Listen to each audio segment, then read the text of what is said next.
I knew T-Mobile was getting too large, and I didn't trust my gut to go back and look at what we need to do to set ourselves up if T-Mobile did leave. I just kept getting complacent. You become complacent, you lose.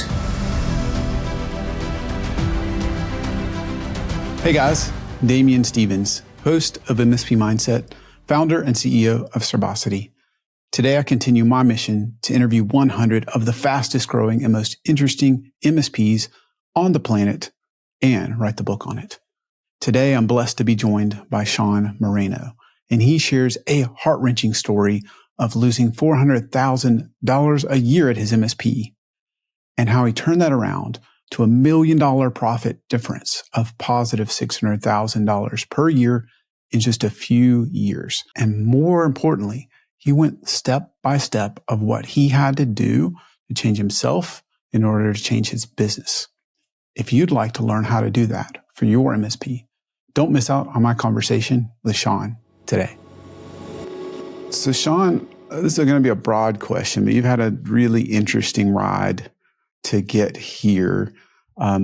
Take me back to some of the early struggles in your MSP. Yeah, so when I started the MSP, I was by myself. I did a lot of things, CFO hat, CTO hat. I was the actual in the weeds working, hanging network drops, putting in switches.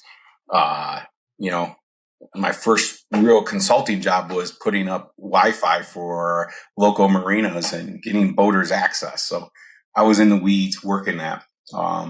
As I started to grow and got into the MSP world that I never really knew about, I came from background enterprise, working for HP, working for Microsoft, big companies like Pulte Homes,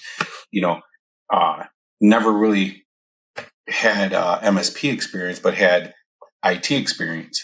And I realized quickly that enterprise experience, the small businesses were struggling. So that's where I really wanted to drive my enterprise experience, help the small businesses and my friends and family. That's who was calling me all the time anyways.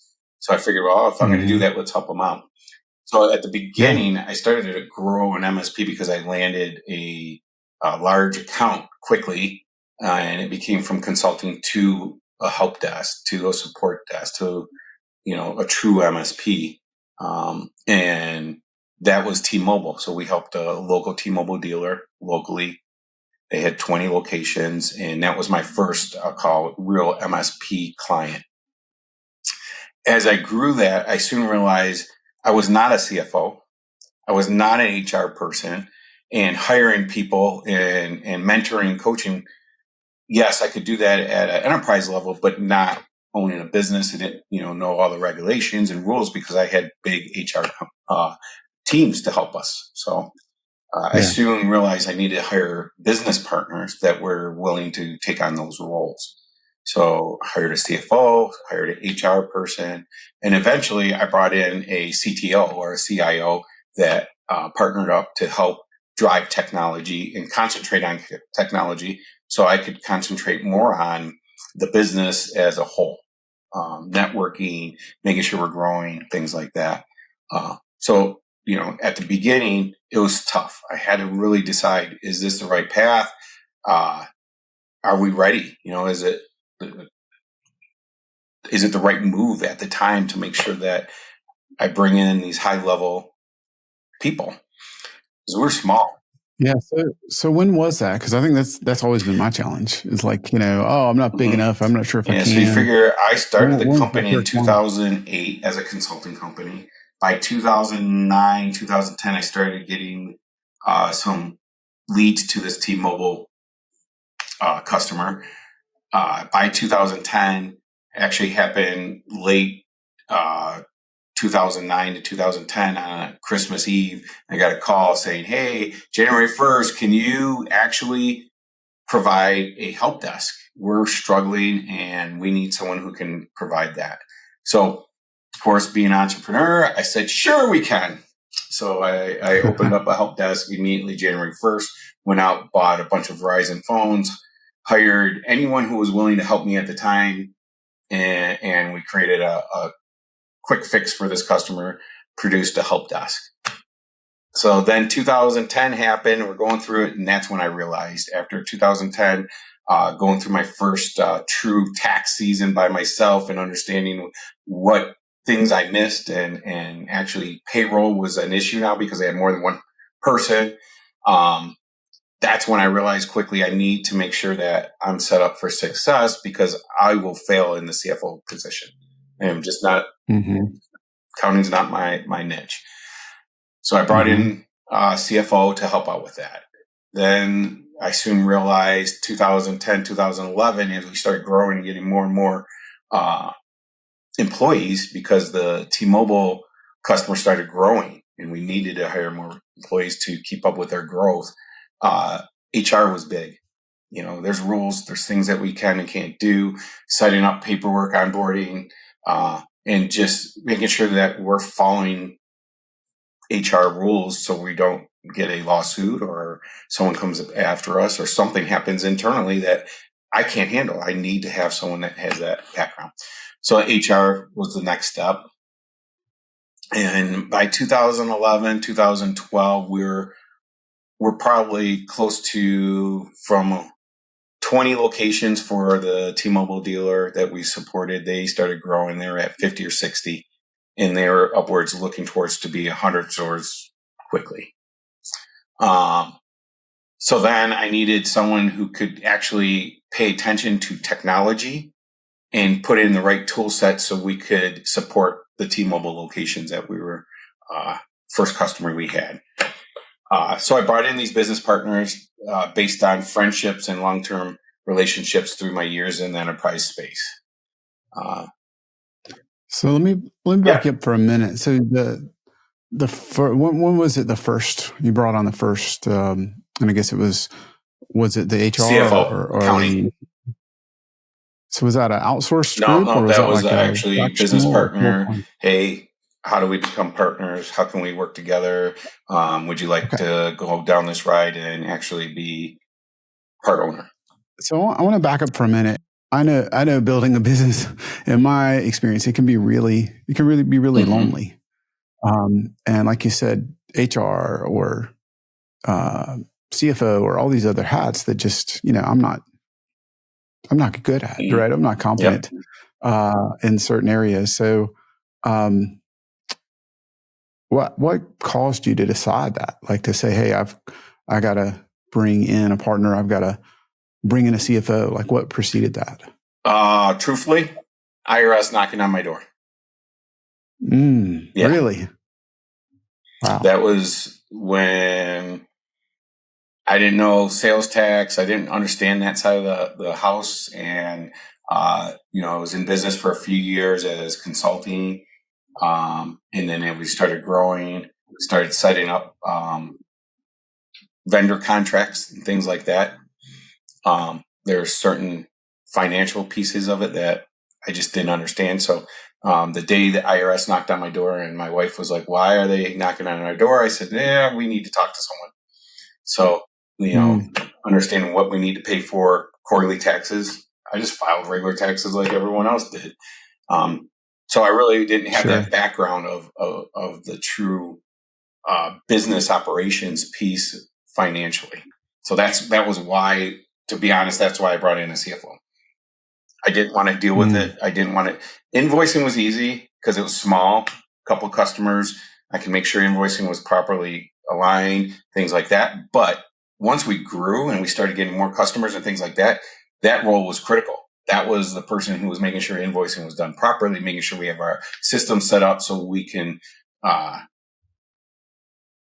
we're not missing things. We probably in the first 2 years before the actual CFO got involved, I probably lost thousands and thousands of dollars because I just missed it. I didn't bill for it, or I bought product but never charged a customer. I just was trying to do the right thing, get them up and running. So having someone that could hold me accountable for that was key. So about how many employees did you have when you brought on the CFO? We had, at that time, we started probably 1, 2, 3, 4, 5 There was a total of 6 of us together. Wow, that's super early for in my experience for a CFO. What made you say?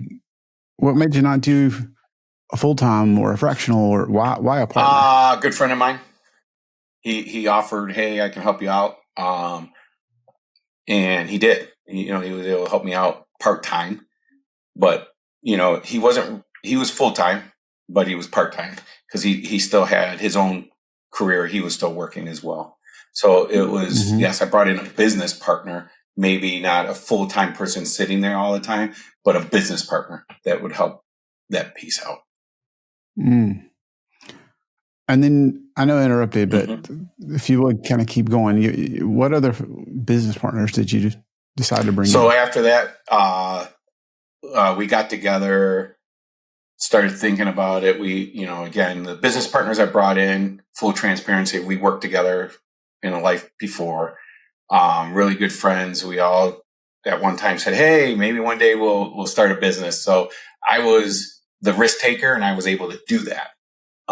So as the need came across, HR became a bigger issue to the team. I'm starting out, we're from 6, now we're at 12.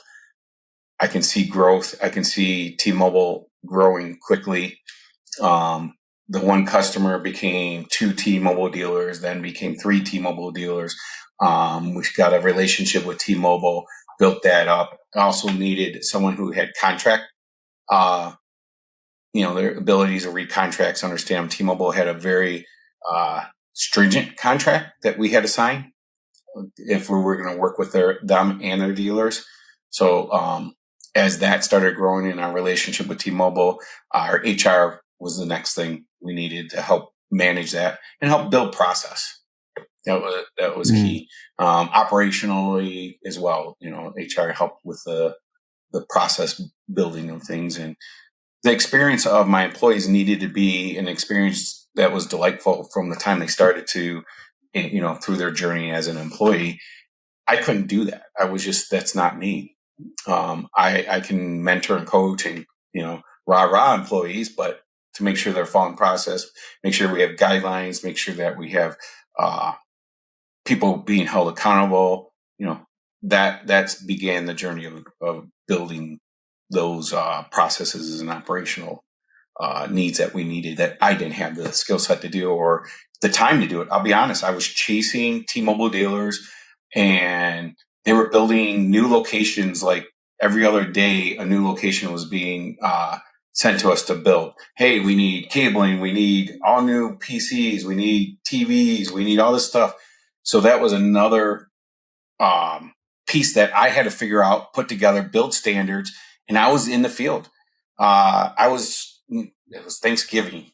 We were in Chicago. We had 4 new stores, or a couple of new stores and a couple older stores that we were setting up with new standard equipment.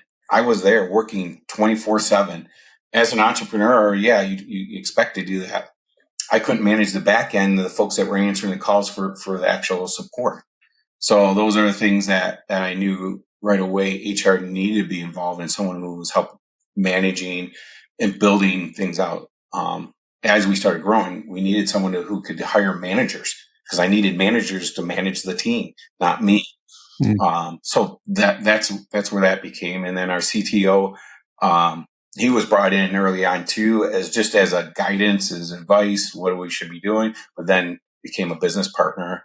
And eventually both, everyone quit their jobs and worked full time as a business partner inside of Data Tech Cafe. So what were the roles and how many? There was this business partners? There was 4 business partners altogether. Myself as the CEO, /COO, CFO, CTO or CIO, and our HR. So, at that time, there was 4 of us leaders working together to build a dream business that we all kind of dreamt together. One time, another on a work trip. Hey, we don't want to do this anymore, and what are we going to do? So that's where that business idea came from, and they were the folks that I relied on. That's really cool.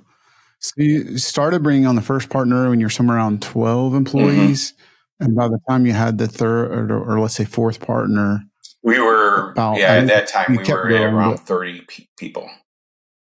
Okay. That was 2012.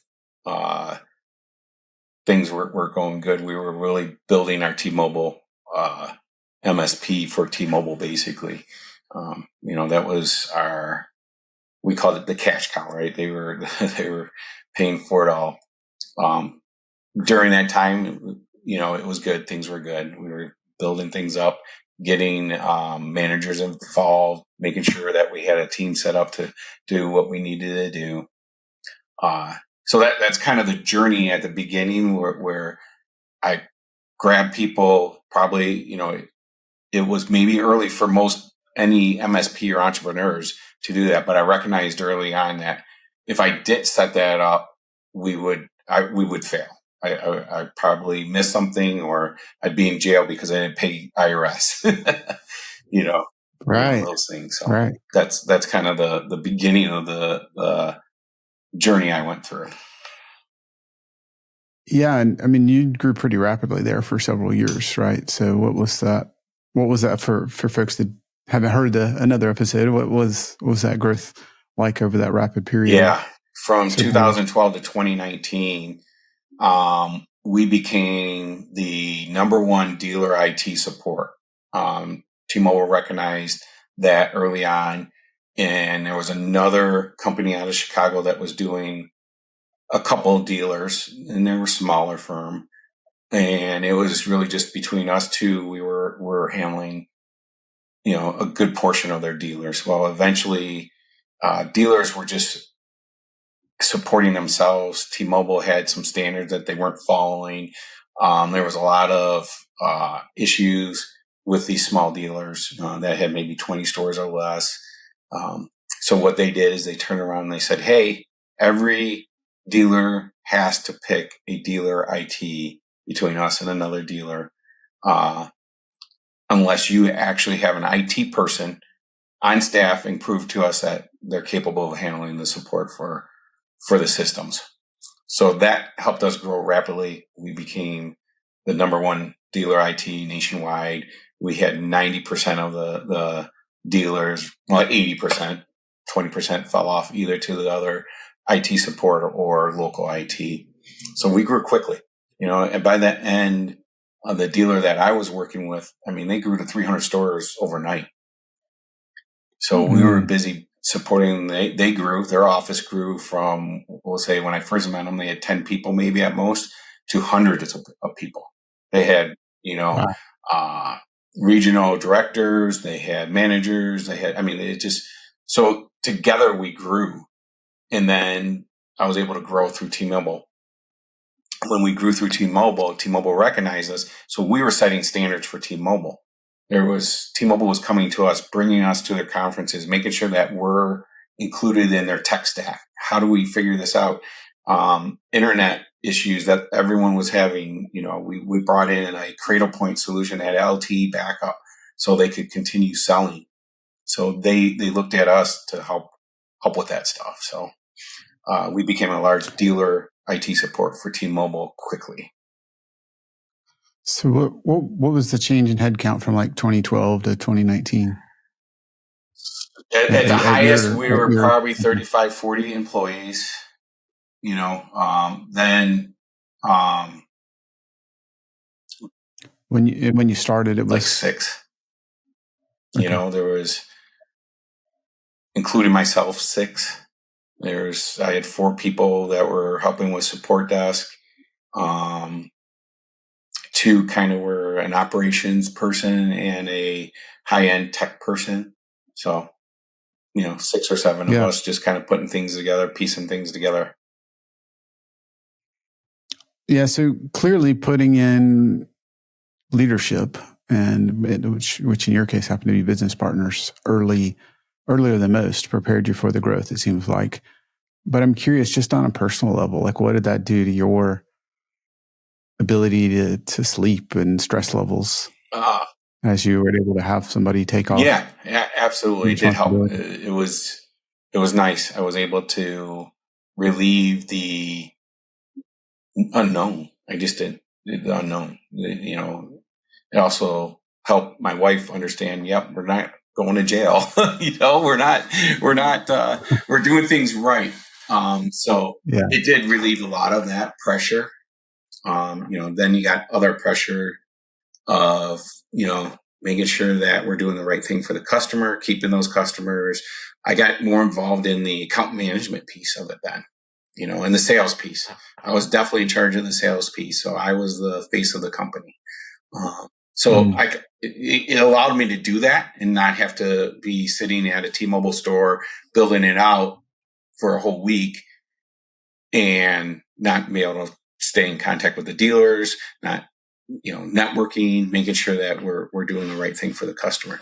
So it gave me the opportunity to do that, having the back end piece, because I wasn't sitting there trying to figure out invoicing, trying to figure out what do we have to pay for sales tax, worrying about HR issues. What was our tech stack? What antivirus we were going to use? What, firewalls we're going to use? Well, we used Creator Points, came down to that. So things like that I didn't have to do. I didn't have to focus on that. I focused more on the relationship piece of the business. There's so many of us that run a business by themselves. And I just know when I've done that, it's so lonely. Mm-hmm. Sometimes I feel like I'm burned out. I want to give up. What advice do you have about, like, you had to, innovate a way of bringing on partners? Because sometimes I know it's like, I can't afford a CFO or whatever that next hire is. Yeah, I was fortunate. My financial situation allowed me to take those risks. A lot of us don't have that. We're starting MSPs, and that's our main income, and things are there. So again, as I look back, even today, if I didn't have those partners, I need help. I couldn't put that all on my shoulders, because you're right. You feel lonely. You're trying to figure out how am I going to do day-to-day stuff? And it was tough because you had no one to go to. As I've been in the business for 16 plus years now, I've met a lot of people and mentored a lot of different MSPs as well. And reach out. You have to reach out. You have to look for those fractional CFOs now, those companies that do take all your receipts and make sure it's import correctly into QuickBooks and make sure that the billing is done properly. There's companies out there that are, they do HR, payroll, and things like that. You lean on those type of companies, in which we did. Eventually, we went down that route as we started to get into an organization that we needed help. Even with having the CFO and the HR people involved, you still needed that extra help. So we went to those PEO firms that did the HR and payroll. Then we were able to offer 401k. We were able to offer benefits. Where when I first started, I had no benefits. Your benefits was just be glad I'm paying you right now. Yeah. I paid you well, so you figure out the rest. Well, that doesn't keep or retain people. That was the other hurdle that HR really helped out with, because again, all I did was give them a paycheck, and at first they were 1099s. I didn't even know how to set up a true payroll. So those are the things that I struggled with. So if you're struggling, you got to lean on people, because otherwise you're just going to drown. You're just drowned in all the stuff you have to do, and you don't really focus on what you need to do to grow the company. That's the bigger thing, is growing the company. One lesson I learned out of this is sales. I think we talked about this before. When I truly realized sales is the key to success. I didn't then. I wasn't looking at sales. I was knee deep in the business, and I left sales out. Yes, I was doing relationships with T-Mobile, and I was getting those, I call it, it's almost like they were driving up and asking for fries. I need a hamburger, but I also need fries. And that's what T-Mobile was doing to us. So I was fortunate, but I didn't go look at sales outside of that vertical. So that's one of the things that drove that. If I could take myself and go back to 2009, 2010, I would have been possibly, there may have been a sales resource involved in that, hey, someone who has sales experience. I was an engineer by heart. Relationships came easy to me, but sales did not. So that maybe would have been one of the roles that I may have hired differently. Yeah, I imagine it's easy also as fast as the orders were coming in, right? All the new dealers, all the new things. It was just, we need this, right? It's easy, right, to focus on that because revenue growth comes. Yep. We'll do it. I was that entrepreneur. Hey, whatever you want, we'll do. And early on, I did. I was doing cabling. I was doing anything they wanted for the most part. They needed help with the GCs and making sure that they had all their electrical in the place they need to be and cubes and things like that. So I was helping with their operations piece as well. And, we weren't selling that service, but we were doing it. We were going through whatever T-Mobile wanted, we jumped. And that was another issue I found early on, is learn to say no. You have the right to say no. You can't do it all. You're not there to do it all. Because if I looked at it truly, I would have found that there was more value in the IT space and the support I was giving than just jumping through hoops, making sure that their stores were set up properly with outside IT infrastructure. And that's, they sucked us in. Hey, I want you to be part of our build team. How do you, and those are things that distract us. Or if the CEO wanted something new, he's like, I want it today. And we would jump and do all that just because the revenue was so good. Now I've learned sometimes you have to push back and give boundaries and create those boundaries, making sure that everyone has the right expectations of what you do, how you do it, and create those processes to be successful. Knowing what you know now, what would you do differently around saying no? I would have set up boundaries a lot sooner than I did. So I could say no. I couldn't say no because I didn't know what my boundaries were. I didn't understand it. So I would have gone back and really dived into the numbers and understood early on before the CFO really started. I was just taking on everything, and it we just kept doing it because it was good money coming in, but we never sat down and dug into the numbers to really understand what we were doing. So again, someone called us up. It didn't matter what the job was. If I could sell it and make $1, I was doing it. Not realizing my time was a lot involved in it too. So that $1 now only became maybe pennies or a loss. So that's where the no came in. That's like, I needed to really look at things and say, no, we're not a cabling company. That's just, I'm not set up to be a cabling company. I'm pushing guys to go do things they've never done before.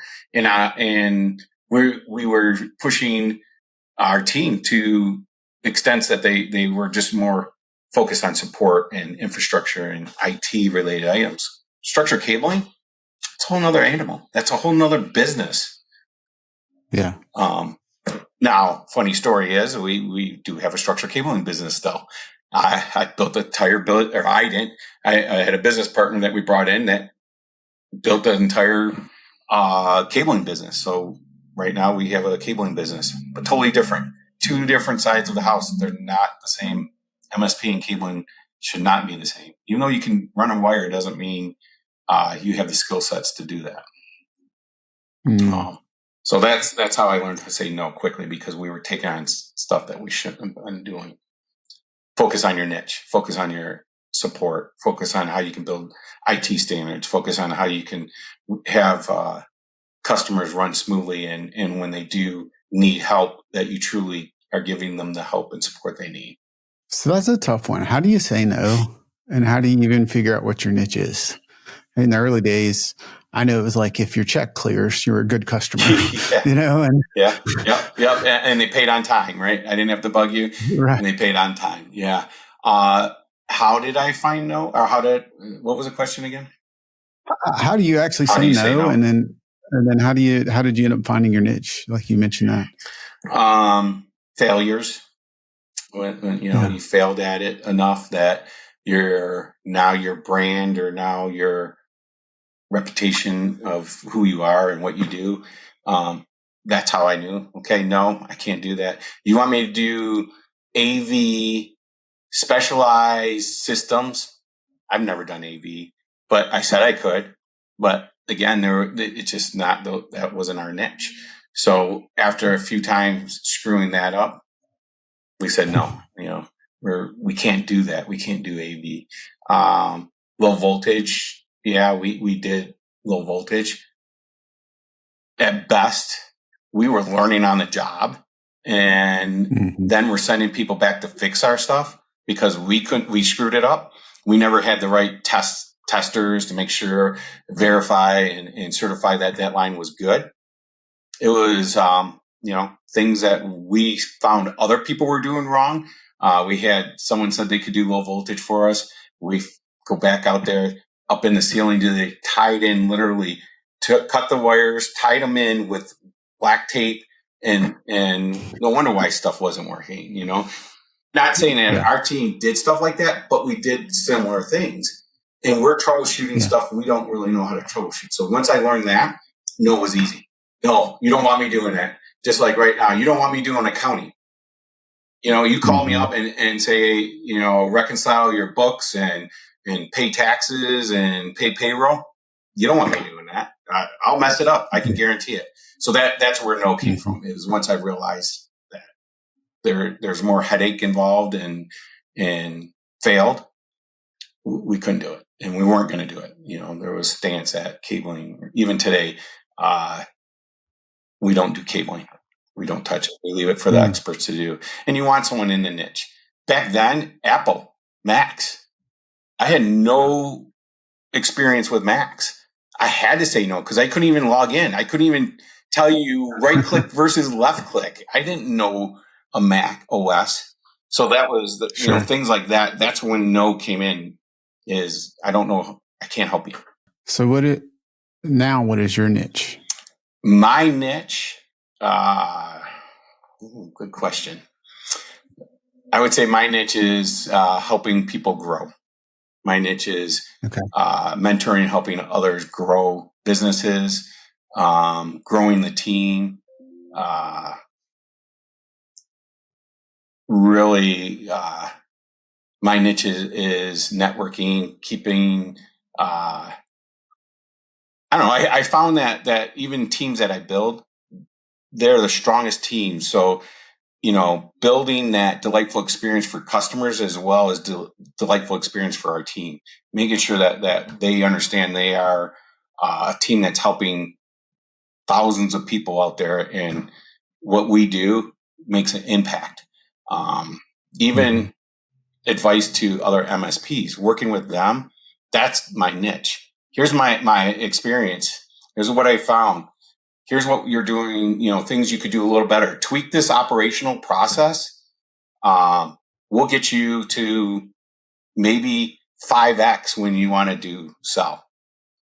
Looking at your sales process, understanding how important sales is when I didn't understand that. Where are you at? You want to stay, if you want a hobby job, fine. Here's how we can get you to a real business. That's my niche, is helping people understand that and where they can grow. It's a fast-paced world out there, and you get stuck into your own, complacent, right? You're just, I'm making money. There's a paycheck coming in, doing the same thing over and over again. And if you're not hungry enough to even explore, hey, well, what else can I do to fine tune it? You're just stuck in the 1,000 bosses you have because you have, all these customers calling you every day on your phone, and all you're doing is creating that, I call it boutique service that, hey, they can call you anytime they want.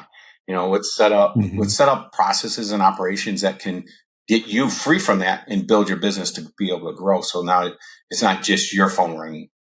How did you figure out that's what you're so good at? A successful business. We went from, I think we talked about this in the past, growing from T-Mobile, losing T-Mobile in around 2018, 2019, and growing all these other verticals to surpass what T-Mobile was bringing in revenue. then taking that team, building a team, working together, understanding my business partners and I needed to be on the same vision. Some of us had a different vision. I had a different vision. Things changed a little bit as you grow, as you mature as a business owner.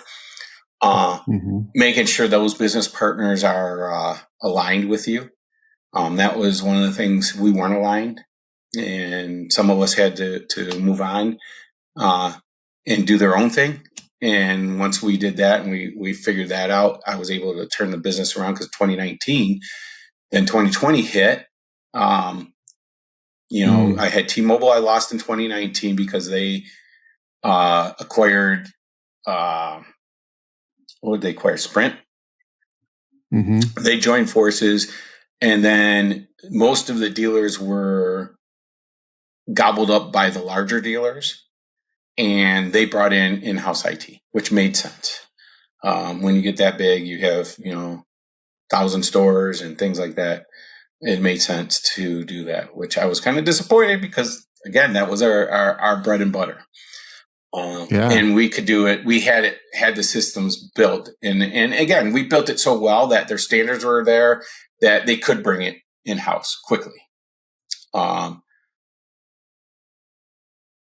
So, we were looking at that. We moved our verticals. 2020 hit. We started changing roles and doing different things inside of the business partners. And I soon realized, things got bad and we were losing money for a while. So at that time, we made choices and some of us left. When 2019 hit, the HR and CFO, they had to step down and move on just because we were down to literally what handful of customers that we did happen to grab during my networking days. So less than 10 customers with hardly any endpoints, maybe less than 300 or 400 endpoints at most. So we streamlined. We had to lay off everyone. That was tough. That was really tough, laying off people that have been working with you for the last 10 years. Some were family members, as you know. You hire your family members and friends. Where are they going to go? How are they going to? I mean, that was on our shoulders. How do you keep that going? How do you keep your employees? Yeah. They have families. So that stress turned into 2020, a new stress, but it then turned around a little bit because everyone needed help in 2020. So we got busy.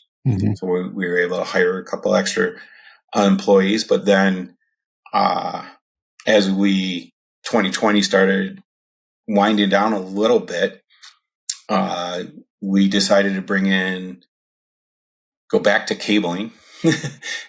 We brought cabling in. We had a partner that came in working with us as well. So now it went from 2 partners back to 3 partners. So, we were ups and downs and things like that. And we started to grow. We brought in marketing, outsourced marketing. So we knew we needed to do something that was costly. So we were bleeding money just to try to get back to the T-Mobile days. Yeah. So what was your biggest loss, like the biggest year in terms of financial loss? 2019. Or 2020 was the biggest financial loss because we lost the revenue from T-Mobile at the end of 2019. And so, correct me if I'm getting this right, but you went from make a $400,000 loss to at some point maybe a $600,000 profit. Right, that's $1 million change in not revenue but in profit. Yeah. So, what was different this time? So during this time, we were growing. We hired people. We got people coming in, and sales started growing because we did have marketing. We did have some dedicated sales staff helping us grow, but we were adding so much headcount because of just the growth to try to keep up on it. And we focused on T-Mobile for so many years that having several new verticals to get into was a learning curve. It was definitely, we built T-Mobile, we built their systems, we had standards, and everyone knew how to support them. Now we go from, oh, I got Sonic Wall, or I got Meraki, or I have a Mac or two, or, now we have all these different applications we have to support and learn. Healthcare, HIPAA. We landed a manufacturing company that was working with DoD, so we started learning about NIST and things like that. So it really turned our business of really labor intensive and trying to get things going. So we were losing money on top of taking on things we probably shouldn't have, cabling again. We didn't learn our lesson early on. We focused on just bringing money in back into the bank account, right? You lose that big of account, you lose your cash cow. They're filling that bank account every month with funds, and things were, I got complacent. I'll be honest, I got complacent. I didn't do well with going out and getting those different verticals during that time when we could have captured, instead of having 10% or even 5% of revenue coming from outside of T-Mobile, we should have, made that a little bit more even, Right. Then we started realizing quickly leadership wasn't on the same page, being my business owners and I. So that's when the business owners stepped down again, other ones for that reason, not for loss of revenue with T-Mobile, but more now we're not on the same page. We needed to move on. So how do you get, I know I have had to lay people off, and at least in my experience, there's just nothing worse. Because I feel like it's a promise that you can come to work and you'll get, as long as you work, you'll get paid. And then let alone, some business partners are leaving, right? Everybody's going to go through some version of this, I think. But when you're in it, there's just nothing worse. So what did that feel like? And how did you get the will to show up every day and keep going forward? I'm not going to lie. It was an emotional roller coaster. It was not a fun time. You're losing your best friend. You work together every day of your life for 16 plus years. I've seen those people more than my own family at times. Mm-hmm. So it did. And it changed my life. But that individual that had to leave, they had to, that was something that just turned around even for themselves. It was better for them. So in the end, everything worked out. It was better for both. I just knew that I wasn't going to give up on my dream that I started. I knew in my heart that, I wanted to continue instead of just folding and calling it a day. We're losing this revenue. Let's just stop. I also had family members that were counting on me now, because I had to go back to that pool of people. Hey, need some help here. Let's try to grow this together. And that's who stuck with me, close family members and friends. So I realized at that point, go ahead, business partner, you need to do what you need to do best for you and your family. And that's what I always, we collectively, the leadership, we all believed in that. We always told our employees, family should come first. You should have that work-life balance, but family's first. If I'm destroying your family, don't let me be the issue. Go ahead, move on. I'll help you find a job, right. And I've had individual employees that we had to help out because MSP world, it's a different world. It's, it's not meant for everybody. And, right. So that's kind of where that came from. Is I knew to take that next leap, I needed to let go of that business partner, let him do what he had to do, take on whatever I needed to, keep some part-time people that were helping me out, And then I needed to make some really tough decisions. And that's when I truly believed in keeping everything in-house and not outsourcing. It was a tough, I believe we could do way better of support and giving that delightful experience I call. When a customer calls, I want to give them that delightful experience and the experience of, someone's there for them to help. I didn't want to outsource just due to either offshoring. My customers would be just a number because I worked for HP. I was just a number. My manager didn't know who I was. I was just a number. And I didn't want our customers to feel that way. I really wanted our customers to feel, hey, this is really the people we rely on. They're in our back door. We can walk into their office and see. And that was the showcase I had, right? I had 35 people at one time, had a big office. People could walk in. They felt, wow, this is great. It's not the hobbyist who's supporting me. We had systems in place to really help them grow as a business. So I wanted that feeling again. I wanted to make sure we could do that and provide that. So I was really scared. And then I started dabbling in some offshore, or not particularly offshore, but just outsourcing the level 1 help desk calls. Some of it was offshore, some was local in the States. When I was going back and forth, customers were giving me feedback and they didn't like it, so we had to stop it. I met a local stateside company. Everybody was based in Dallas. I was very skeptical, but they kept telling me what they're doing and the great things they're doing.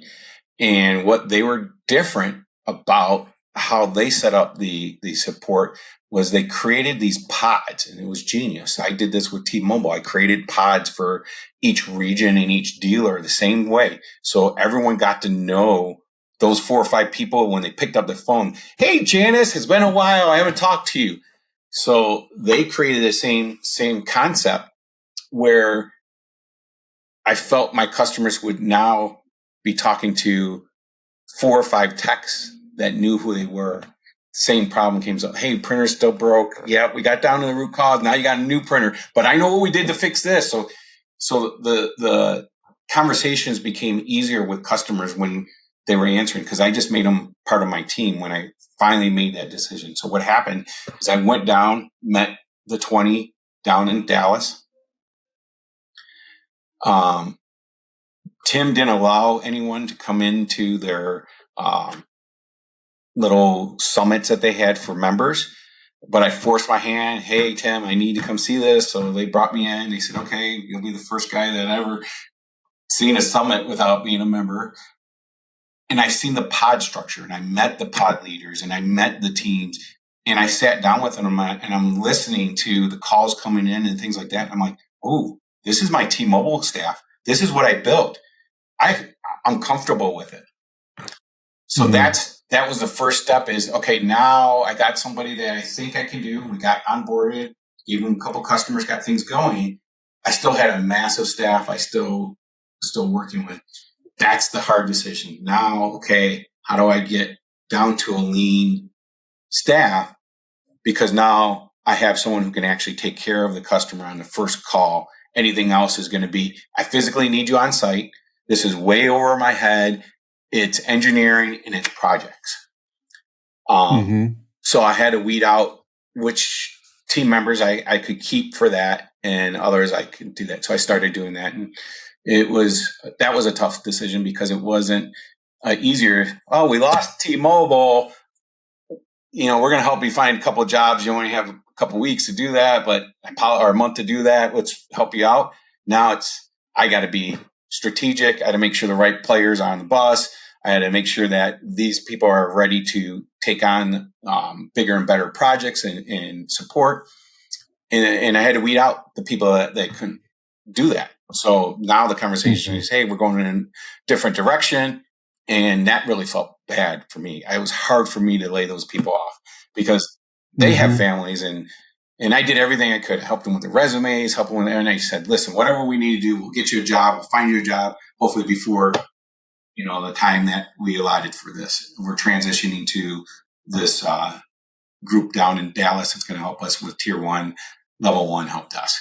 So once I did that and I was able to change my focus to larger projects, get our teams supporting the on-site that we needed, and allow the 20 to handle all my tier 1, level 1 questions, I was then able to back into focusing on how do I get sales.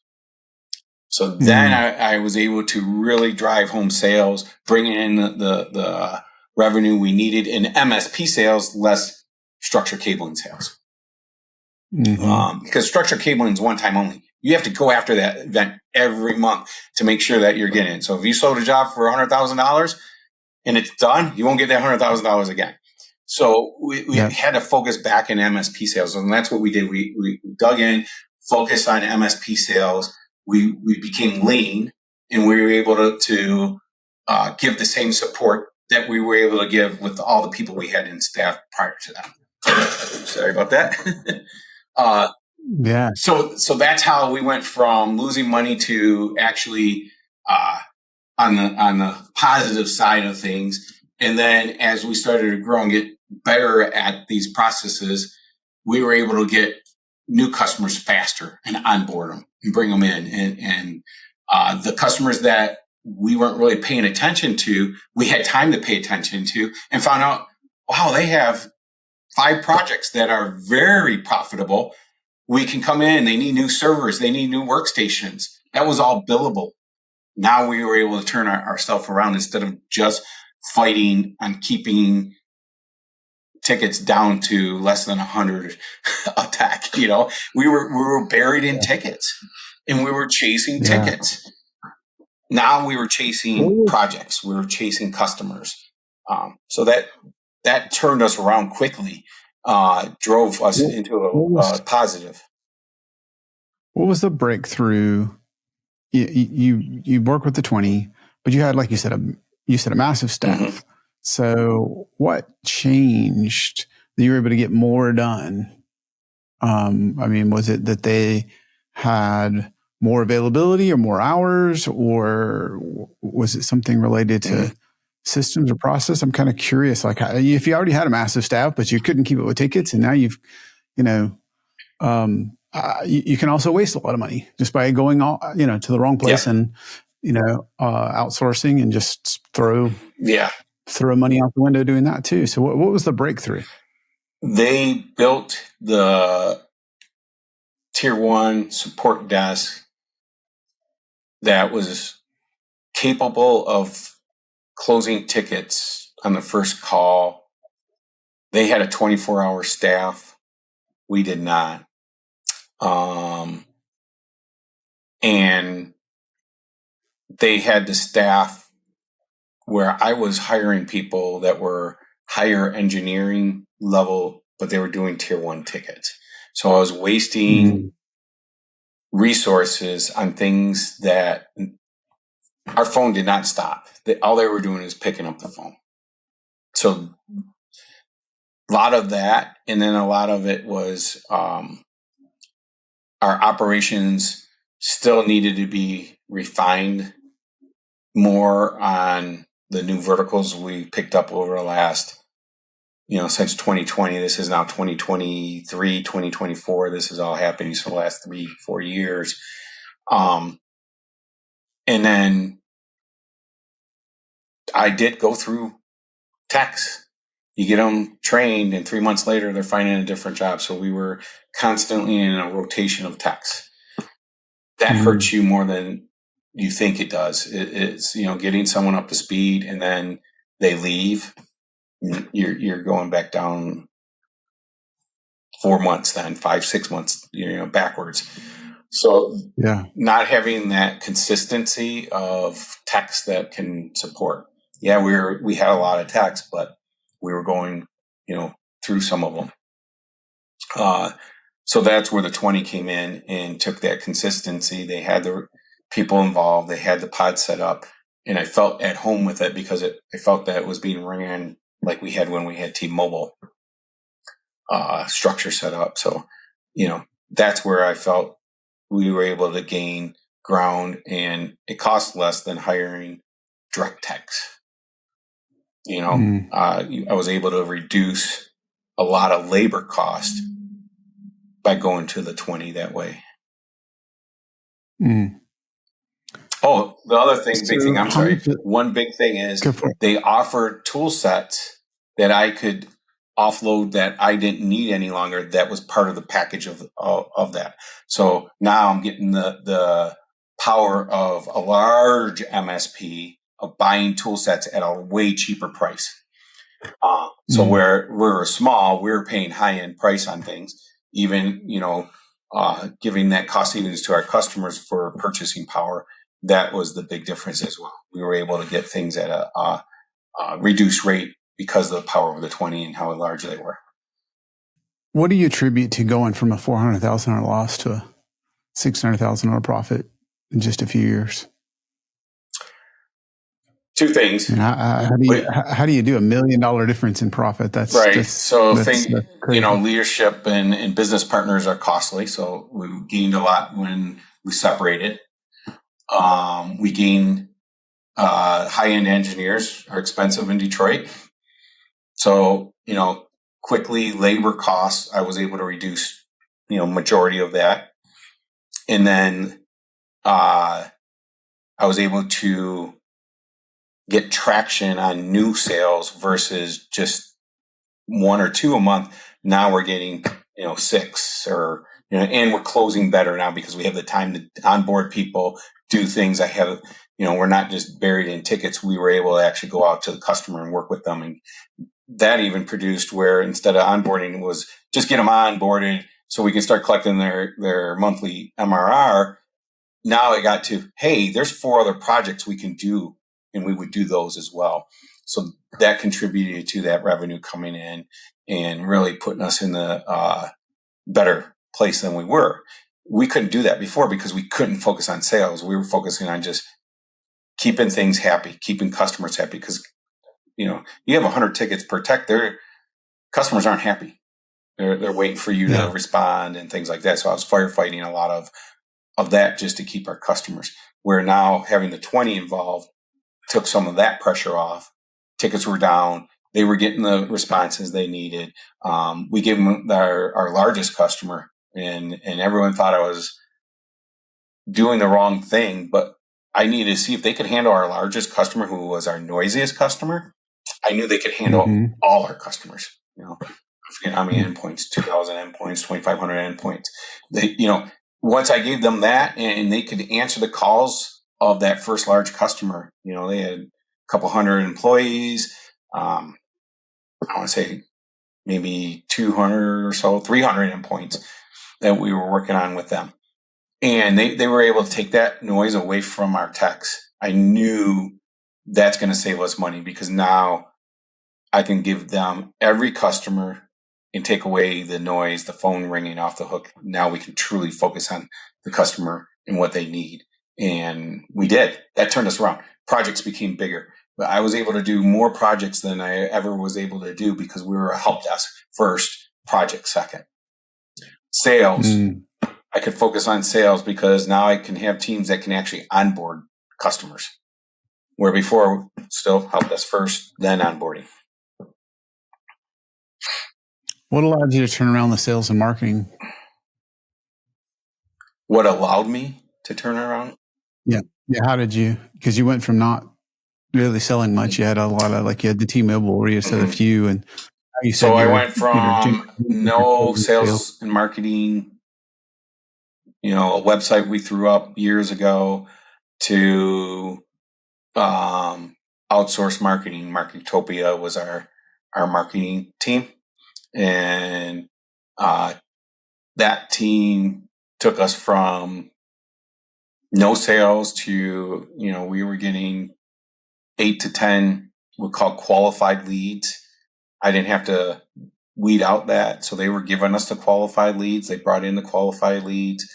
It helped us with our sales process. We were able to join a peer group to help that. So having those peers, I talked about that early on, use those peers and become a really good peer group. I mean, right now we're all 90% of us are best friends, and we still talk and meet and help each other out where we can.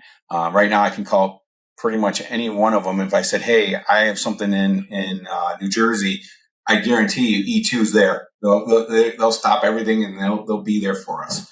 So as we went down the marketing journey, we focused our website, got SEO, we got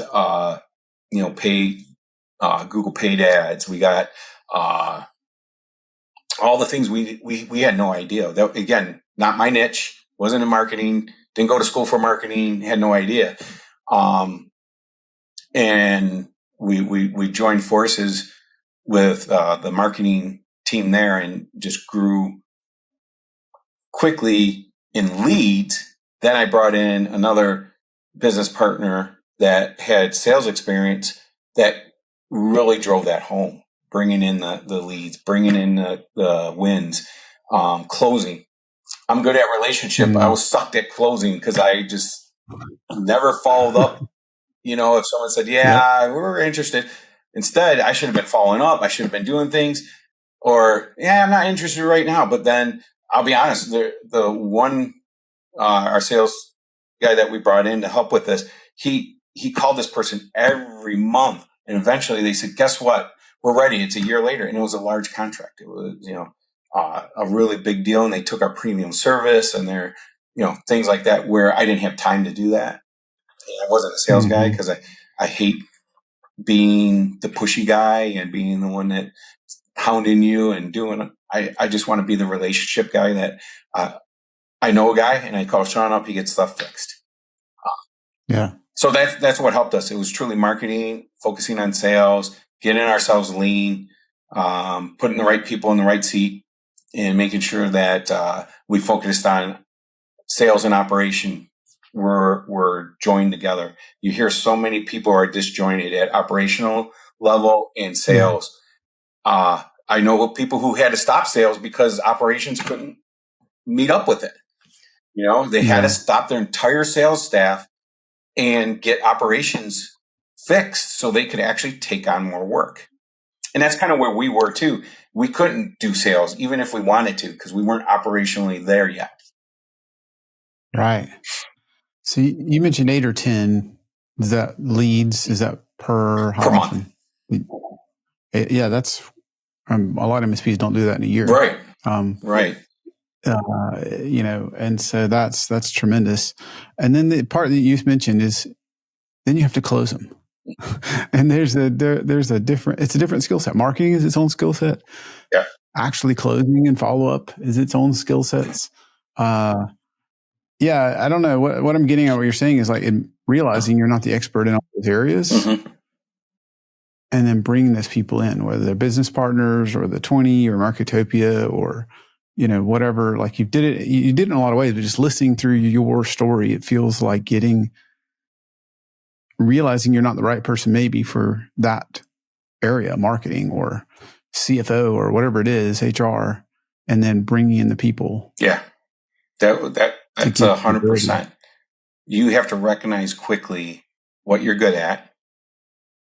And if you're not good at it, bring the right people in that are good at it and allow them to do that. Control. Stop being, I know a lot of MSP owners feel they have to have control of everything.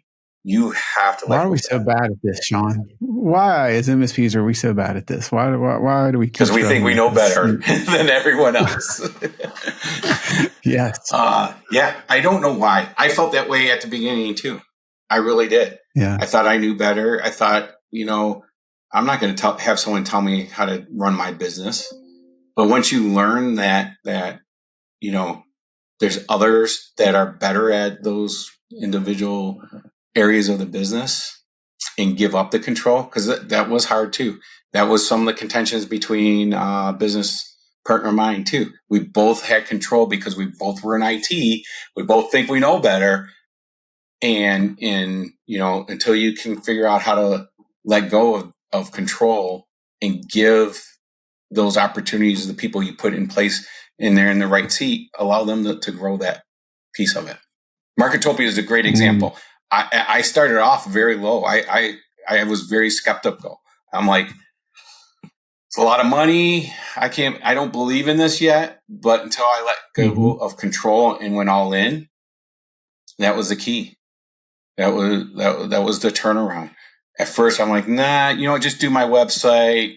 Yeah, I'll have a caller call every so often. I only want a quarter caller or whatever they offered at the time. I was getting maybe 1 lead, 2 leads, maybe every 2 months. Yeah, just dip my toe in. Now, again, I say release control and let people do their jobs that they're good at. You also have to manage them. They're vendors just like anybody else. They have to be managed. So it's that trust and verify. Let's trust that they're doing their job, but let's verify. Until I learned that, that was a game changer too, because at first I did let go. Go do it. Throw it over the fence. Go take care of it. Let me know. Until I started digging back into Marketopia and seeing why aren't we getting this? Or what are we doing here? Once we got that partnership, because it's truly a partnership. You're not there as that's your vendor. That's your partnership. They're running your marketing. That's your marketing team. So would you just let your marketing team do whatever they want? No, you wouldn't. You would be involved. Nah. Same with the 20. When I got involved with the 20, I won MSP of the year at the 20 because I got involved. I talked to all the members. I talked to all the staff.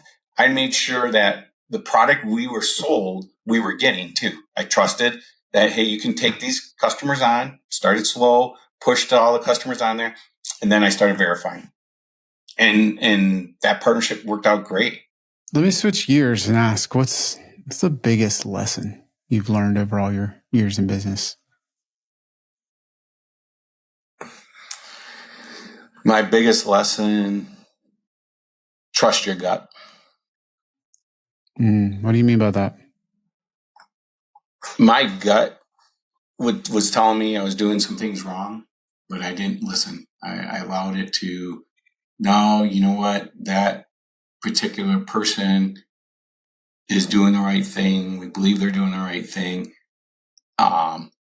Trust your gut. If you need to stop something, stop it. Stop the train. Don't be afraid to stop the train. That was my hardest thing, is allowing myself to stop the train early enough. If this customer isn't the right customer for you, stop that train. And I had customers that were not right for us, and I needed to fire way earlier, and I didn't. So trust your gut. My biggest lesson was not trusting that gut, and I lost revenue. I went down a path of I knew T-Mobile was getting too large, and I didn't trust my gut to go back and look at what we need to do to set ourselves up if T-Mobile did leave. I just kept getting complacent. So the biggest lesson learned, don't be complacent. You become complacent, you lose. I would say those are my biggest lessons over the years of a business owner. If you could do one thing over or differently, what would it be? I would have started my MSP from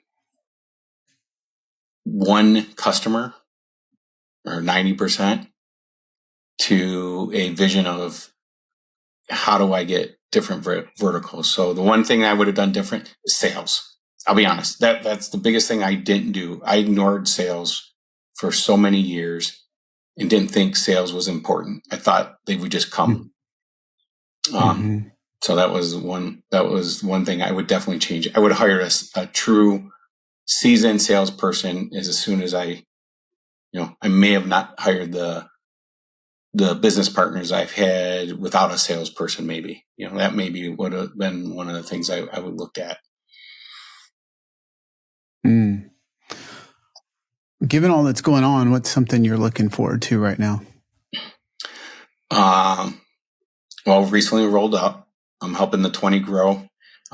It's a great time to be part of such a great experience. I mean, just building a company again to grow and see the similarities of a startup again. What is your role now? So I'm the VP of regional operations for the 20. manage the Midwest region right now, helping all the other regions grow as well. I am,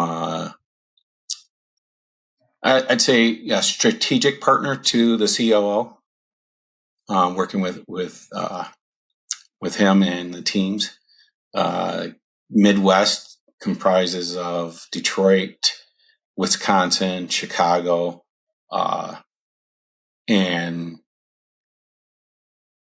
growing that has been last year that I've been doing this. We've built a team. Again, I built a team that is consistent. So we don't have, prior to me, this team was a couple of people moved on. And a team that they are willing to work with each other. They're not in silos. They're working as a team.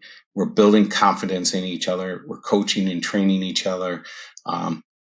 So watching that grow and then helping the other regions build process and standards has been a great opportunity for me. I love it. I love people, helping people. I think that's when I do finally settle down. I think my next thing would be a nonprofit to help people. How do I help people? Whatever that is, it could be anything. So that's in my nature. I help family, friends, people I probably shouldn't help, but I do. I want to help people. Yeah, I get that. What's your biggest challenge right now? My biggest challenge is what's life after the 20. 53 years old. I have grandbabies, retirement, financial freedom. Those are the things that my biggest challenge right now. As far as if you're looking more specific for MSPs and growth inside of that, the biggest challenge is keeping customers right now. Us as MSP leaders in the nation right now, I would say any small to medium-sized MSP, you're going to have a lot of competition out there. We're looking at, people are looking for price cuts. They're looking to see how they can, they need to become leaner, businesses. So there's going to be a lot of competition, and there's going to be a lot of us, large MSPs like the 20. We're going to be looking at how can we help? Where can we help out? But that's going to be our biggest problem in 2025 is, keeping customers and working through this price cut. How can we get cheaper service and get the same level of service? That's the other thing. Talking to other MSPs, they're struggling with it, and some are just growing because they are able to take on some of these other customers where these smaller MSPs cannot take them on because either they're trying to do things at so cheap of a level that they can't make any money, so they can't really take on any more. They have to stay where they're at. Where I'm seeing people in New Jersey growing. I see people in Miami and Florida regions, they're growing. A lot of my partners here in Michigan are growing. People that are members of the 20, they're growing just because we have the power to do that, of giving a great price, great service, and be scalable to give them that enterprise experience that everyone deserves at the small to medium-sized business, where the smaller MSPs, they're going to struggle. They're going to have a hard time. What's the number one book you'd recommend? The EOS system.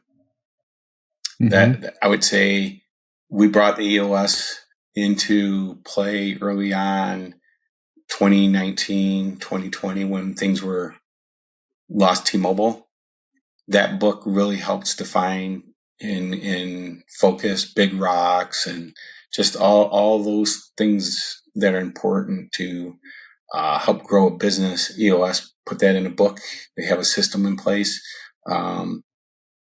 and we use that today, even at the 20. Some of the EOS piece, but yeah, that was probably a good book. And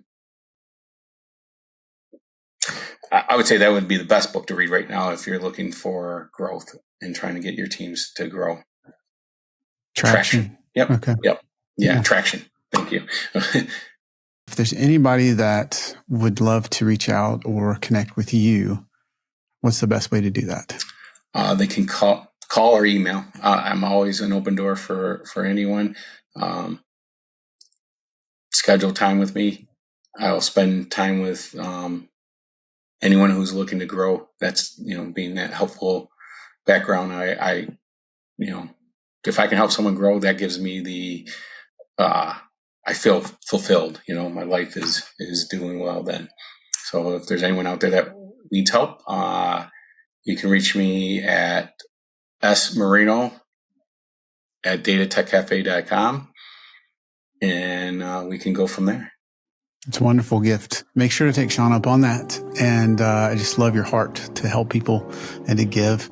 And this has just been an amazing gift. So thank you so much for being on MSP Mindset today, Seann. Thank you.